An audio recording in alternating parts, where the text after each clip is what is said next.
This is an update on the latest ADS 1.2.54. One of the first updates is views are now automatically centered when you load a file, or if you're navigating a scene and you click one of the view directions, front, side, top, the view will always center to the scene, or if you have a selection, the view will center on the selection. Large scenes with items dispersed around can become difficult to manage, so this should allow better navigation. One of the other features is line and arc tube coloring. So scenes with lots of lines or arc tubes may need to be color attributed. So if I select a curve and then change the color, I can see it's changed. And same with a arc tube.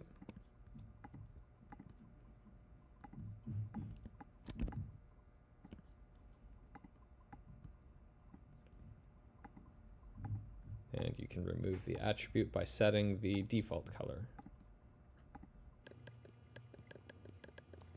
A new feature is icons for switching the display mode from solid to transparent.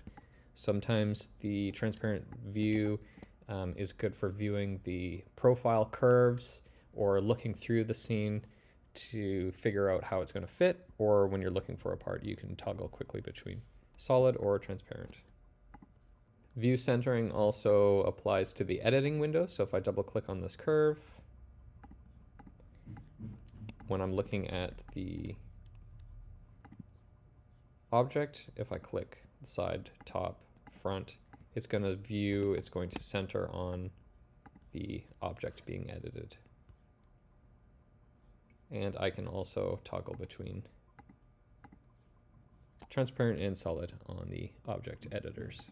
Another feature that's being added that is a work in progress is a context-based footer bar. So this bar at the bottom will include buttons for commonly used tools that only apply in certain circumstances, as well as a search bar. So if I type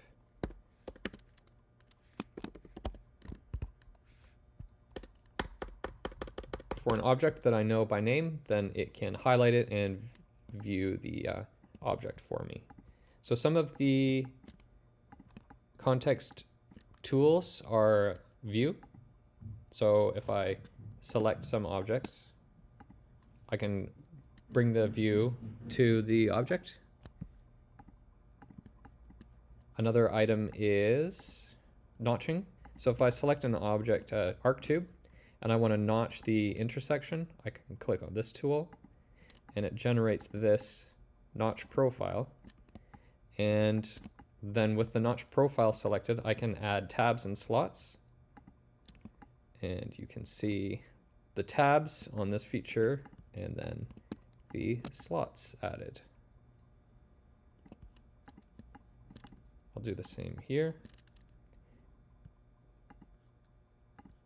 And then with the notch selected, I'm going to click the tabs and it generates the tabs in the notch, and then it adds the slots to the intersecting part. So if I pull this away, you can see the notch profile with the tabs and then the slots in the corresponding piece. Another feature is the notch the ends. So you'll need this in order to cut all of the parts. Every part that needs to be cut will have an end. One of the other features when viewing the objects in the object list is to find when you have a large scene with objects nested in folders and child-parent hierarchies, then you can click on the show and it will open the folders and parents and then show you where in the object list the object that you're looking at is.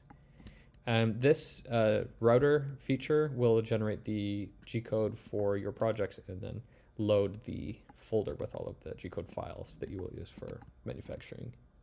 This release also includes some updates to the CFD and 5-axis routing these features are in progress and they're not production ready. The 5-axis top-down view will generate the cutting profile. And I can click simulate. It's going to do some prep.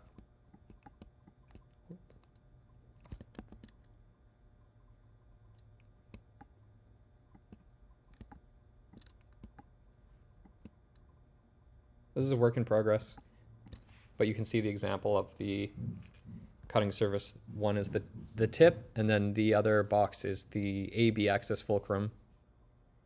And this is generating a G-code file. And that's it for this release.